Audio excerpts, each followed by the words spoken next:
मंडळी नमस्कार, मी रायचंद्र शिंदे. स्वागत आहे तुम्हा सर्वांचं. खरं तर आपल्याला माहिती आहे मागच्या काही दिवसापासून तमाशावरती तमाशा प्रधान एक सिनेमा येतोय आणि विठाबाईंचा साधर्म्य असलेला हा तमाशा आहे. विठाबाई नारायणगावकर म्हणजे तमाशा सम्राज्ञी, ज्या महिलेने महाराष्ट्रात नाव कमावलं, देशात नाव कमावलं आणि आता तिच्या नावाने जो सिनेमा येतो तो आहे इठा. खरं तर या सिनेमाला सुरुवातीलाच खूप मोठा विरोध झाला, कुटुंबियांनी विरोध केला, त्यानंतर ग्रीन सिग्नलसुद्धा त्या सिनेमाला दिला. पण याच निमित्ताने आपण वेगवेगळ्या क्षेत्रातल्या लोकांशी बोलतोय, अभ्यासकांशी बोलतोय. पण माझ्यासोबत अशी एक व्यक्ती आहे ज्या माणसानं विठाबाईंना जवळून पाहिलं आहे, विठाबाईंवरती अनेक आर्टिकल्स लिहिली आणि विठाबाईंवरती किंवा तमाशा क्षेत्रावर एकूणच त्यांचं हे पहिलं पुस्तक आहे. ते आहेत कसबे सर. कसबे सर, तुमचं स्वागत आहे माझ्या चॅनलमध्ये. आज आपण वेगळ्या अँगलने गप्पा मारणार आहे. खरं तर पत्रकार म्हणून एक प्रश्न नेहमी पडतो की एखादी कॉन्ट्रावर्सी होते, एखादा सिनेमा येतो, एखादं पुस्तक येतं, ते वादग्रस्त ठरतं आणि मग त्याला खूप मोठा रीच मिळतो, असं आपण आजपर्यंत पाहिलेलं आहे. आपण विठाबाईंच्या या सिनेमावरती जाणार आहोत. पण तुम्ही विठाबाईंच्या सोबत गप्पा मारल्यात, विठाबाईंवर आर्टिकल लिहिली. कशा होत्या विठाबाई साधारण तुम्ही ज्यावेळेस त्यांना भेटत होते? शेवटचा काळ होता माझ्यामध्ये. तुम्ही तमाशा त्यांना नृत्य करताना सुद्धा पाहिलं असेल, पण शेवटचं आयुष्य अगदी शेवटच्या याचनेच्या स्वरूपात त्यांचं आयुष्य गेलं एखादी गोष्ट मिळवण्यासाठी. ते अनुभवले तुम्ही. कसं होतं साधारण शेवटचं जीवन विठाबाईंचं? पण त्याआधी थोडं विठाबाईंकडे मागं जाऊया. त्यांच्या तारुण्याच्या काळात कशा विठाबाई होत्या आणि शेवटचं हा एक पुढच्या सुरुवातीला मला फक्त 1-2-3 मिनिटात जाणून घ्यायचं. खरं म्हणजे विठाबाई ही अशी एक कलावंत होती जिने तमाशा केलेलं समृद्ध केलं. आपल्या लावणीने, आपल्या गायिकेनं आणि विशेषतः आपल्या अभिनयात. म्हणजे विठाबाई वगात काम करायच्या, विठाबाई लावणी म्हणायच्या, विठाबाई लावणीवर नृत्य करायच्या. हां, सबकुच विठाबाई होते, ज्याला आपण अष्टपैलू म्हणतो ना. हां, अशा त्या विठाबाई होत्या. बरोबर. त्यांनी तमाशा कलेला समृद्ध केलं. मी यासाठी म्हणतो आहे की विठाबाईची जेव्हा एंट्री झाली तमाशामध्ये, आपण म्हणतो 9व्या वर्षी विठाबाईंनी आपल्या आईच्या आणि वडिलांच्या तमाशात काम करायला सुरुवात केली. विठाबाईंची जेव्हा एंट्री झाली आणि विठाबाईंचं जेव्हा नाव तमाशा क्षेत्रात होत होतं, तेव्हा पारंपरिक तमाशा आधुनिक तमाशाकडे शिफ्ट होत होतं. बरोबर. आणि विठाबाईंच्या एंट्रीने तमाशाला एक आधुनिक चेहरा मिळाला. आणि म्हणून विठाबाई म्हणजे आधुनिक तमाशाची नायिका आहे. तमाशाला आधुनिक चेहरा देण्यामध्ये विठाबाईंचं खूप मोठं योगदान आहे. बरोबर. हां, आता राहिला प्रश्न विठाबाईंवर जो सिनेमा येतोय आणि विठाबाईंवर ज्या काही चर्चा अलीकडे होत आहेत. तुम्ही पाहिला टीझर? पाहिला सिनेमाचा? मी टीझर पाहिला. मी लेखक माझे मित्र आहेत. बागुल सरांच्या पुस्तकावरती सिनेमा आहे तो. त्या पुस्तकावर आहे असं नाही, त्या पुस्तकावर तो बेतलेला आहे, आधारित आहे. म्हणजे त्या पुस्तकातल्या सगळ्याच गोष्टी सिनेमात असतील असं काही नाही आहे. बरोबर. आणि जेव्हा सिनेमा करतो, जेव्हा बायोपिक केली जाते, तेव्हा तो दिग्दर्शक असेल किंवा निर्माता असेल, तो त्यांच्या पद्धतीने स्वातंत्र्य घेणार. बरोबर. कारण त्याला व्यावसायिक गणित असतं. बरोबर. म्हणून तो सिनेमा किंवा बागोलांचं पुस्तक आणि विठाबाईंचं आयुष्य, या 3 वेगवेगळ्या गोष्टी एक कधीतरी मान्य करायला पाहिजे. ह्या तिन्ही पण वेगवेगळ्या गोष्टी आहेत. आता प्रश्न काय आहे की विठाबाईंवर सिनेमा येतोय आणि तो विठाबाईंच्या आयुष्यावर येतोय. म्हणून विठाबाईंचं आयुष्य जसं होतं तसं दाखवायला पाहिजे, हे अभ्यासक म्हणून माझं म्हणणं आहे. नक्कीच. मग त्याचं विठाबाईंचं आयुष्य इतकं रंगवून किंवा तिचे वेदना इतक्या दाखवून आणि त्याचं ग्लोरिफिकेशन करून, म्हणजे वेदनेचं उदात्तीकरण करून ज्या पद्धतीनं आपण निघालेलो आहोत, तिथून कलेला काही मिळणार नाही आहे. बरोबर. माझं म्हणणं असं आहे की जेव्हा तुम्ही कलाकृती, एखाद्या कलावंताच्या आयुष्यावर कलाकृती सादर करताय, निर्माण करताय, तेव्हा त्या कलावंताच्या आयुष्याला न्याय मिळायला पाहिजे आणि त्या कलेला न्याय मिळायला पाहिजे. पण कलावंत आणि कला दोघांनाही जर न्याय मिळत नसेल तर ती जी कलाकृती आहे ही केवळ एक व्यावसायिक कलाकृती म्हणून तिला लोक पाहतील, ते सगळं होईल, ते गाजेल. हां, तुमच्यासारखे पत्रकार तिच्यावर चर्चा करतील, सगळे टाळ्या वाजवतील, सगळं होईल. पण कलावंताच्या सामाजिक न्यायाचं काय? बरोबर. त्या कलेच्या सामाजिक न्यायाचं काय?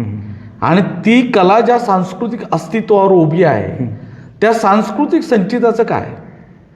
म्हणून तो निर्माण करणाऱ्यांनी पण, पाहणाऱ्यांनी पण आणि त्या सिनेमाची चर्चा करणाऱ्यांनी पण कुठंतरी तमाशा कलेला ऊर्जित अवस्था कशी येईल, तमाशा कलेचं कला विकसित करणाऱ्या कलावंतांना त्यांचे जगण्याचे प्रश्न कसे सुटतील, बरोबर, या अनुषंगाने विचार करायला पाहिजे. आता 2 गोष्टी आहेत त्याच्यात राहायच्यात.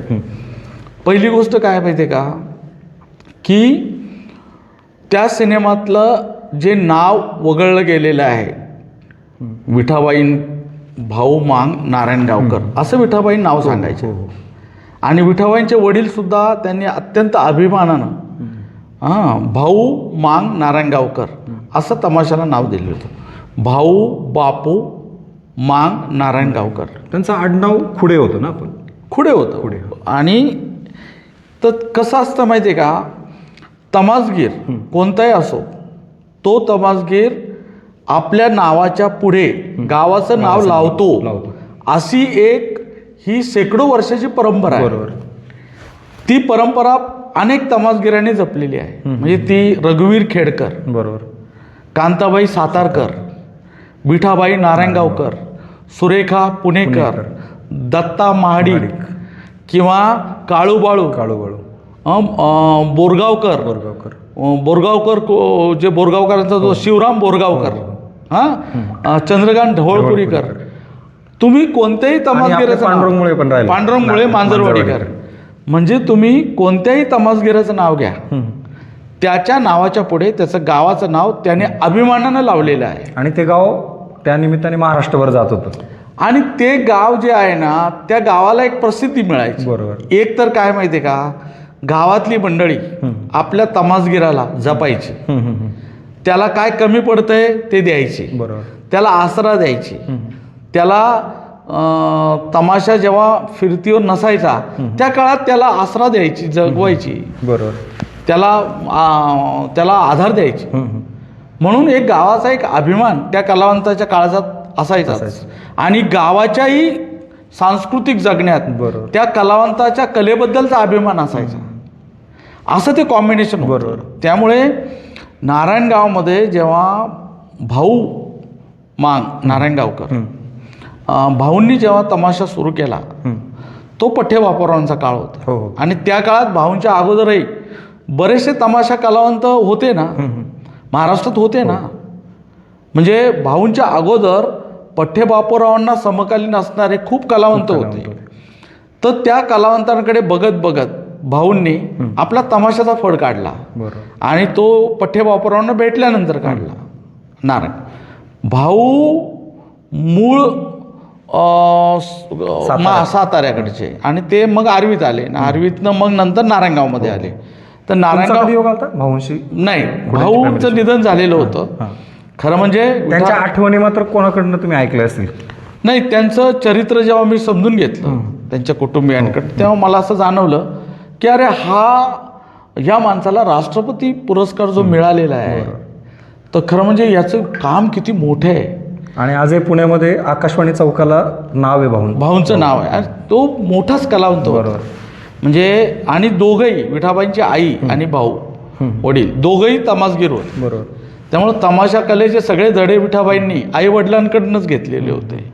आणि जेव्हा भाऊ विठाबाईंच्या मुक्ताई यात्रेमध्ये तमाशा करायचे, ती परंपरा आज पण आहे. बरोबर. अनेक तमाशा म्हणजे नारायणगावला जे तमाशाच्या पंढरी म्हटलं जात आहे, ते का म्हटलं जात आहे, तर नारायणगावच्या सांस्कृतिक वास्तवानं अनेक तमासगीर आपल्या अंगाखाद्यावर जपले वाढत, म्हणून तर नारायणगाव तमाशाची पंढरी आहे. आणि याच मुद्द्याला धरून मी पुढे जातोय. आता गावाला मोठं त्या काळात केलं कलावंतांनी, स्वतःच्या बॅनरवरती नावं लावली. पण या सिनेमात मात्र तसं दिसत नाही. इठा नावाचा जो सिनेमा येतोय, त्याचे जो टीझर आहे, टीझरमध्येच आहे ना भाऊ गावकर म्हटलंय.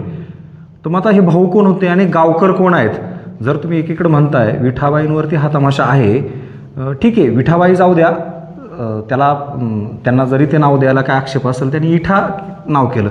इठा तर इठा, पण पुढं नारायणगावकर किंवा भाऊबापूंची कन्या असं काहीतरी यायला पण होतं, असं माझं मत आहे. कारण तुम्ही जेवढं म्हणताय का नारायणगावला एवढं मोठं नारायणगावनी अनेक कलावंत किंवा अनेक तमाशा कलावंतांच्या पुढे ते नाव लागले गेले. याबद्दल तुमचं काय मत आहे? राज्यात एक गोष्ट काय आहे माहिती आहे का, आपण सगळेच मंडळी हां त्या कला प्रकाराचे काही एक चांगले गुण असतात बरोबर आणि काही मर्यादा पण असतात. आपण त्या मर्यादा लक्षात घेत नाही. सिनेमाच्या स्वतःच्या काही मर्यादा आहेत, बरोबर. त्याचे काही कायदेशीर बंधन आहेत. हां हां हां, बरोबर. एखादी कादंबरी लिहिताना किंवा चरित्र लिहिताना सुद्धा काही मर्यादा आहेत. बरोबर. हां, आता काय गोष्ट आहे की ही गोष्ट जर विठाबाई नारायणगावकर यांच्या आयुष्यावर बेतलेली असेल तर विठाबाईंच्या आयुष्याला जोडलेल्या नारायणगाव या तमाशा पंढरीला वगळण्याचा अधिकार सांस्कृतिकदृष्ट्या कुणाला दिलेला नाही. तो असायला पाहिजे. एक अभ्यासक म्हणून मला विचारलं तर मी स्पष्ट सांगेल. नक्की. जसं की तुम्ही हे पुस्तक असेल किंवा अजूनही विठाबाईंवर काही लिहिलं असेल, तुम्ही त्यात अगदी सगळ्या गोष्टी नमूद केल्या असतील. आज अनेक पिढ्यानंतर तुम्ही असाल किंवा नसाल, मी असेल किंवा नसेल, पण हे पुस्तक मात्र पुढच्या पिढीला कायमस्वरूपी मार्गदर्शक राहील का विठाबाई कोण होत्या. तसा सिनेमासुद्धा वर्षानुवर्ष राहणार आहे, यूट्यूबला राहील किंवा सांस्कृतिक मंत्रालयात राहील. मग जर अशा पद्धतीने जर एखाद्या सिनेमामध्ये एखादी कलाकृती दाखवताना जिच्यावरती दाखवतो तिचा काही संदर्भच नसेल, आपण सिनेमा अजून पाहिला नाही, कदाचित पहिला शो असेल तो मी पण पाहिला जाईल, टीझरमध्ये आता पाहतो आपण, टीझरबद्दल गप्पा मारतो, जो टीझर आला त्याच्यामध्ये हे नाही आहे, त्याकडं कसं साधारण कसं आहे की जर हा सिनेमा विठाबाईंच्या आयुष्यावर, विठाबाईंच्या जगण्यावर आणि विठाबाईंवर आधारित अशा संशोधनात्मक पुस्तकांचा संदर्भ घेऊन जर तयार केला असेल तर विठाबाईंच्या आयुष्यातलं गावाचं नाव, त्यांचे सांस्कृतिक संदर्भ वगळण्याचा अधिकार नाही. आणि तेवढा स्वैराचार कुणी करू नये असं मला वाटतं. पहिली गोष्ट, मी सिनेमाला विरोध करतोय असं नाही. विरोध कोणाचाच नाही. आपल्याला पण आपल्या मी विठाबाईंच्या संदर्भात जे पुस्तकं बाजारात आहेत आणि जे लिहिले गेलेले आहेत त्या लिखित वाङ्मयाला विरोध करतोय असं बरोबर नाही. माझं म्हणणं असं आहे की वाङ्मयाचा असो किंवा चित्रपटाचा असो, बरोबर, साहित्याचा असो, चित्रपटाचा असो किंवा नाटकाचा असो, ह्या सगळ्यांचा प्रवास त्या व्यक्तीला किंवा त्या व्यक्तीने जपलेल्या कलेला सन्मान करणारा असला पाहिजे. बरोबर. आणि तो सन्मान होत नसेल तर तुमच्या कलाकृतीला कला म्हणून कोण कसं पाहणार आहे. बरोबर. कसं आहे, प्रत्येकाचं आयुष्य आहे. आता मला माहीत नाही कोण कसं या सगळ्या याच्याकडे पाहतं. विठाबाईंचे कुटुंबीय, विशेषतः विठाबाईंचे स्वतःचे कुटुंबीय आणि बापू खुडे यांचे कुटुंबीय ह्या सिनेमाकडे कसे पाहतात, या सिनेमाला त्यांचा विरोध आहे का नाही. विरोध केला होता सुरुवातीला. नारायणगावच्या यात्रेच्या दरम्यानच ज्या सगळ्यात मोठ्या कन्या आहेत विठाबाईंच्या, मंगलाबाई, त्यांनी विरोध केला का हा सिनेमा कसा येतोय, कारण त्याच्यात इठा म्हणले. नंतर त्यांनी पॉझिटिव्ह अप्रोच दाखवला का ठीक आहे, इठा तर इठा, आमच्या आईवरती सिनेमा आहे. त्यानंतर कुटुंबियातल्या काही लोकांनी सुद्धा त्याला विरोध केला, ते पुन्हा बाजूने आहेत. आता एक मोठा मुलगा जो विजय, त्याने सुद्धा आमच्याशी बोलताना सांगितलं की माझा सुद्धा विरोध आहे. मुख्यमंत्री, उपमुख्यमंत्री, सांस्कृतिक मंत्री यांच्याशी त्यांनी पत्रव्यवहार केला आहे. काही सिनेमाचं नाव बदलावं, आम्हाला दाखवा, नाहीतर सिनेमाला बंदी घालावी. हा एक भाग झाला. दुसऱ्या बाजूला खुडे फॅमिलीने सुद्धा पुण्यात पत्रकार परिषद घेऊन, जी माहेरची मंडळी, त्यांचं सुद्धा म्हणणं आहे का विठाबाईला तुम्ही दाखवताय तर विठाबाई, जसं आपण म्हणतो का छत्रपती संभाजीराजे दाखवायचे तर शिवाजीराजांचा थोडा तरी इतिहास दाखवला पाहिजे. याच्यात कुठेही हा प्रकार झालेला नाही त्यांच्या माहेरच्याबद्दल. तर याकडं कसं पाहत आहे? कसं आहे, विठाबाईंचे कुटुंबीय, त्यांची कालची भूमिका काय होती, आज काय म्हणतायत, उद्या काय म्हणतील, याकडे मी फारसं काही गांभीर्याने पाहत नाही एक अभ्यासक म्हणून. बरोबर. सिनेमात काय दाखवलेलं आहे किंवा कसं दाखवलेलं आहे, त्याला आज काय त्याच्याबद्दलची काय मतं आहेत, याविषयी पण मला तुम्ही जर म्हणाल तर याविषयी आजच्या घडीला मी काही माझं मत नक्कीच एका बाजूने देण्याच्या मानसिकतेत नाही.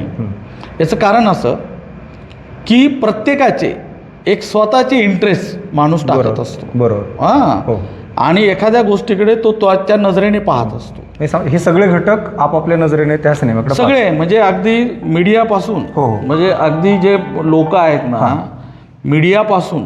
मीडिया अट्रॅक्ट का होते आज या सिनेमाकडं, तर विठाबाईंचा जीवन प्रवास असलेला सिनेमा येतोय जो चर्चेला तेव्हा होता आणि अनेक अभ्यासकांनी सुद्धा त्याच मुद्द्याला धरून विठाबाईंचं पहिलं बाळ पहिलं नाही म्हणजे मला वाटतं तिसरं किंवा चौथं असेल जे जन्माला आलं त्यावेळेस हो. विठाबाई डान्स करत होत्या, मागे जाऊन त्या बाळाला जन्ममध्ये पुन्हा डान्स आला आणि हाच टीझरमध्ये टाकलेला आहे. तर कदाचित कॅची एलिमेंट म्हणून त्याच्याकडे पाहूनच तो लोकांना गळी उतरवला जातो. मी तुम्हाला पुन्हा पुन्हा तेच सांगतोय की तमाशातली कलावंत जी असते, जी नाचणारी नसते, हां, बरोबर, आणि तिच्या ज्या वेदना असतात, हां, म्हणजे तिच्या रंगलेल्या चेहऱ्याच्या गप्पा आपण सतत करत असतो. बरोबर. पण तिच्या भंगलेल्या चेहऱ्याचं काय? राईट. ती कशा परिस्थितीमध्ये जगते, वखवकलेल्या नजरा अंगावर झेलत ती पहाटे पहाटे ओढ्या नाल्याला आंघोळ करत असते. बरोबर. मासिक पाळीच्या काळातही तिला स्टेजवर नाचावं लागतं. हातात मिळणाऱ्या तुटपुंजा मोबदल्यात तिला तिचं गुजराण करावे लागते. हां, जमेल त्या लोकांशी जुळतं घ्यावं लागतं. बरोबर. आणि हसतमुखाने या तमाशाच्या फडात वावरावं लागतं. हे जे तिचं एकाच वेळेस असंख्य इंगळ्या डसाव्यात येस, एवढं दुखणं घेऊन हसतमुखाने वावरणं जे आहे, या वावरण्याकडे तुम्ही कसे पाहताय याच्यावर तुमचं कलापण अवलंबून राहणार. नक्कीच. तेव्हा विठाबाईंच्या वेदनामय आयुष्याचा जर कुणी बाजार मांडत असेल, मग तो सिनेमाच्या पडद्यावर असो, बरोबर, किंवा कागदावर असो, प्रिंट मीडियात असो, हो, म्हणजे पुस्तकांच्या रूपाने असो, किंवा विठाबाईंच्या वेदनेचा बाजार करून कुणी बार्गेनिंग करत असेल, तरी हे सांस्कृतिकदृष्ट्या चुकीचं आहे. म्हणजे त्यामुळे मी यांच्या वादाकडे आणि या सगळ्या प्रक्रियेकडे एक तटस्थ नजरेने पाहतो आहे. ते या अर्थाने पाहतो आहे की मला असं वाटतं, मग विठाबाईच काय, कोणताही कलावंत असू द्या, त्याच्या जगण्याचे वास्तव सांस्कृतिक ऐतिहासिक संदर्भ जे आहेत, ते संदर्भ आज नाटकाच्या, सिनेमाच्या किंवा पुस्तकांच्या रूपाने जर पुसले जात असतील, तर उद्याचा इतिहास, उद्याचा हा कलेचा सांस्कृतिक इतिहास मात्र डागाळलेला असेल. त्या इतिहासाची वाट मात्र तुम्ही ब्रेक करताय. नक्कीच. तुम्ही रोखताय. करणारे सगळेच आमच्यासारखे पत्रकार पण असतील जर खोटं म्हणून असतील. कृपा करून जे सत्य आहे ते सांगा आणि जे जगणं आहे ते मांडा, पण त्याच्यासाठी आपल्या स्वार्थाचा उपयोग करू नका. नक्कीच. म्हणजे स्वार्थाच्या पलीकडे जाऊन विठाबाईंकडे पाहायला पाहिजे असं मला वाटतं. तुम्हाला आठवत नसेल कदाचित, मला माहीत नाही, 2000 साली विठाबाईंची एक इंटरव्ह्यू मी घेतली होती आणि ती आज यूट्यूबला उपलब्ध आहे. तिच्यातला आवाज, ती इंटरव्ह्यू म्हणजे एक स्पॅरो नावाची कंपनी होती आणि ती फार मोठी कंपनी होती. त्यात मराठी मीडिएटर म्हणून मी विठाबाईंना प्रश्न विचारत होतो आणि विठाबाईंना बोलतं करत होतो. बरोबर. त्या काळात मला नुकताच मी तमाशाच्या अभ्यासाकडे वळत होतो. मी या दृष्टीने पण नौका होतो, पण ते जे काम करून ठेवलेलं आहे, मला तेव्हापासून विठाबाईचा संबंध आलेला आहे. बरोबर. आणि विठाबाईंच्या अखेरच्या क्षणापर्यंत मी अखेरच्या विठाबाई अनुभवल्यात, पाहिल्यात.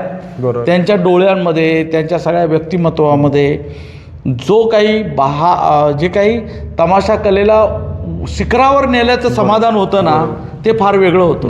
पण मी तमाशा कलेला शिखरावर नेलंय, पण माझ्या व्यक्तिगत आयुष्यात मात्र मला प्रचंड वेदना, मी इतक्या पायरीवर उभी आहे, आता वेदनेच्या पायरीवर उभी आहे, हे पण शल्य होतं. नक्कीच. त्यामुळे विठाबाईंचं आयुष्य एकीकडे तुम्हाला प्रचंड काय म्हणतात ग्लॅमरस दिसेल आणि दुसरीकडे प्रचंड दारिद्र्य विठाबाईंच्या वाट्याला आलेलं होतं. अशा विरोधाभासी जगण्यावर विठाबाई उभी होती. हे जे जगणं आहे विठाबाईंचं, हे जे सगळं जे आहे, तुम्हाला विठाबाईंचं जगणं मांडायचं आहे का विठाबाईंनी विकसित केलेल्या तमाशा कलेला न्याय द्यायचा आहे हे कधीतरी ठरवायला पाहिजे. बरोबर. आणि तो न्याय ना सिनेमा करणाऱ्यांना पण द्यायचा आहे आणि ना कुटुंबियांना पण द्यायचा आहे, ना आपल्यासारख्या लोकांना पण द्यायचा आहे. तिच्या न्यायाची कहाणी म्हणून या सगळ्या इव्हेंटकडे आपण पाहायला पाहिजे असं मला वाटतं. नक्कीच. शेवटचा प्रश्न याच मुद्द्याला धरून, विठाबाईंना हयातीत सुद्धा संघर्ष करावा लागला. त्यांच्या ग्लॅमरस ज्यावेळेस जे वय होतं, ग्लॅमर होतं, तेव्हा पण संघर्ष करावा लागला, शेवटी पण संघर्ष करावा लागला आणि मृत्यूनंतर पण आता संघर्षच करावा लागतोय का? हो. तुम्ही कसं पाहताय? साहजिकच संघर्ष हा विठाबाईंच्याच वाट्याला आलेला नाही आहे. प्रत्येक तमासगिराच्या वाट्याला, प्रत्येक तमासगिरीनीच्या वाट्याला हा संघर्ष आहे. हा संघर्ष आहे. तुम्हाला असं वाटत असेल की विठाबाईंच्या आयुष्यामध्ये इतक्या सगळ्या वेदना होत्या, जगण्यातल्या होत्या, व्यक्तिगत आयुष्यातल्या होत्या, कुटुंबातल्या होत्या, आर्थिक होत्या, त्या सामाजिक होत्या, सगळ्या होत्या. बरोबर. तमासगिरणीला कोणी हळदी कुंकाला बोलवतं का? नाही. तिला प्रतिष्ठा देतं का? नाही. तिला समाजात प्रतिष्ठा देतं का? ह्या सगळ्या मानसिक, शारीरिक, आर्थिक आणि सामाजिक विवंचना विठाबाईंच्या आयुष्यात होत्या. या विवंचना आजही तमाशात नाचणाऱ्या प्रत्येक बाईच्या आयुष्यात आहे, आजही आहेत. त्यामुळे विठाबाई वेदनेचं माहेरघर एकमेव नव्हत्या. आजही तमाशातल्या कलावंत विठाबाईंच्याच रूपाने वेदना घेऊनच वावरत आहेत. त्यामुळं ही एक विठाबाई झाली. पण ज्या हजारो विठाबाई आज तमाशाच्या फडात नाचतायत, त्यांच्या सामाजिक न्यायाच्या कहाण्या तुम्ही कधी बुलंद करणार आहात? माझा प्रश्न आहे. बरोबर. एक तुम्ही कॅरेक्टर रंगवताय. विठाबाई आजही आहेत, या रूपाने आहेत, हे लक्षात घ्या. बरोबर. त्यामुळं पोटासाठी नाचते मी, परवा कुणाची, असं म्हणणारी तमाशा सम्राज्ञी विठाबाई होतीच. पण पोटासाठी नाचते मी, परवा कुणाची आजही म्हणणारी ही तमाशातली नाचणारी मुलगी आहे ना, आहे ना. तिचं म्हणून या कलेला माझं तर म्हणणं काय माहिती आहे का, की मुळातच ही कला ज्या सामाजिक स्तरावर उभी आहे. तुम्ही तमाशातल्या जातींचा अभ्यास करा, तुमच्या लक्षात येईल. ही सगळी दलित उपेक्षित लोकांनी विकसित केलेल्या कला आहेत. तमाशाचा मालक वेगळा आहे, तमाशात नाचणारे वेगळे आहेत, त्यांच्या जाती वेगळ्या आहेत, तंबू बांबू नवणारे आदिवासी मुलं आहेत. बरोबर. त्याच्यानंतर आमच्या तमाशातले लिहिणारे लोक वेगळे आहेत. म्हणजे हा ही जी जाती उतरण जी आहे ती आज पण तमाशात आहे ना, आज पण आहे. तमाशातले जे वाद्य आहेत ते वाद्यांना सुद्धा जाती आहेत, केवळ माणसांनाच नव्हे, वाद्यांना पण जाती आहेत. तुमच्या लक्षात येईल. बरोबर. तमाशात जी महार मंडळी वाजवणारं वाद्य आहे ते तोंडाने वाजवणार आहे आणि मातंग जी वाजवतात ते हाताने वाजवणार आहे. त्यांचे पूर्वीचे व्यवसाय तसे होते ना. बरोबर. हे लक्षात घ्या. म्हणजे वाद्यांना सुद्धा जाती आहेत. कधीतरी तमाशाचा विचार असा समाजशास्त्रीय बाजूने जर केला तर तमाशाचा अर्थशास्त्र तुम्हाला नीट करता येऊ शकतं. हे लक्षात घ्या. आजही महाराष्ट्र शासन किंवा कोणतंही शासन तमाशाच्या विकासाचं मॉडेल का करत नाही आहे? कारण तमासगीर वोट बँक नाही आहे, हे लक्षात घ्या. म्हणून आजही चोर पावलाने तमाशाच्या फडात शिरणारे राजकारणी आहेत, पण तमाशा कलावंतांना सामाजिक न्याय देणारे राजकारणी नाहीत. त्यामुळे तमाशाच्या विकासाच्या जर गप्पा जर खरंच करायच्या असतील तर तमाशा कलावंतांनी पुढे यायला पाहिजेत. तुमच्यासारख्या माझ्यासारख्या लोकांनी पुढे यायला पाहिजेत. शासनाच्या दरबारी असणाऱ्या लोकांनी पुढे यायला पाहिजेत आणि आर्थिक विकासाचं एक मॉडेल उभं करायला पाहिजे. म्हणून मी म्हणतोय, जसं नाटकाला, चित्रपटाला महामंडळ आहे तसं लोककलेला महामंडळ असायला पाहिजे आणि त्यातून आर्थिक तमाशाचा विकास. इंग्लंड अमेरिकेत का ही सगळी जी माणसं आहेत, ती लोककला आहेत, का ऊर्जित अवस्थेत आल्या? तिथलं सरकार त्यांना जगवतं ना. आपणही तमासगिरांना जगवण्याचा दृष्टिकोन जर ठेवला आणि तमाशासारखी उत्स्फूर्त कला कुठे आहे हो जगाच्या पाठीवर? ही जिवंत कला आहे, जिवंत झरा आहे हा कलेचा. त्यामुळे ह्या जिवंत जरायला अधिक जिवंत ठेवायचा असेल तर पहिल्यांदा तुमचा या कलेकडे पाहण्याचा दृष्टिकोन बदलला पाहिजे. हां, आणि तोच बदलता दृष्टिकोन तुम्हाला या कलेला ऊर्जित अवस्था घेऊन जाणार आहे. सर, मला या निमित्ताने एक विचारायचं आहे, लिगली काही गोष्टी असतील का, निर्मात्याला काही अडचणीच्या गोष्टी काय असतील का, त्या निमित्ताने त्यांनी या सिनेमामध्ये ही नावं चेंज केलीत, विठाबाईंचं इठा केलं, इठा समजू शकतो, ठीक आहे, ओके, ग्रामीण भागात त्यांना त्याच नावाने ओळखलं जातं, पण सिनेमात भाऊ गावकर असंही म्हटलंय, तर अशा काही तांत्रिक अडचणी असतील का, त्या निमित्ताने त्यांनी हे सिनेमात असं केलं असेल? मी या मुलाखतीच्या सुरुवातीलाच म्हणालो होतो, प्रत्येक माध्यमं जी आहेत, प्रत्येक माध्यमाचं स्वतःचं एक मर्यादा असतात आणि त्याचं बलस्थानं पण असतात. हा सिनेमा करताना कायदेशीर गोष्टी नक्कीच पुढे आहेत, त्याशिवाय हे झालं. कारण प्रश्न काय आहे माहिती आहे का, की जेव्हा या उद्या विठाबाईंचं कुटुंबच आरोप करू शकतं आमच्या आईची बदनामी केली, एखाद्या गावातला नागरिक उठून म्हणू शकतो की माझ्या गावाची बदनामी केली. हां, त्यामुळे पुस्तक असो, सिनेमा असो किंवा नाटक असो, यातल्या कायदेशीर गोष्टी फार महत्त्वाच्या असतात, याशिवाय पुढे जाता येत नाही. आणि उतेकरांसारखा मोठा दिग्दर्शक जर हा सिनेमा काढतोय तर त्यांनी नक्कीच ह्या गोष्टी तपासलेल्या असतील आणि त्याच्यामुळे म्हणजे त्यांच्या कुटुंबियांसारखा ऊर बडवून मी काही विरोध करत नाही या गोष्टीला. कारण काय, त्याला काही बाजू आहे आणि सिनेमाच्या काही मर्यादा आहेत. ह्या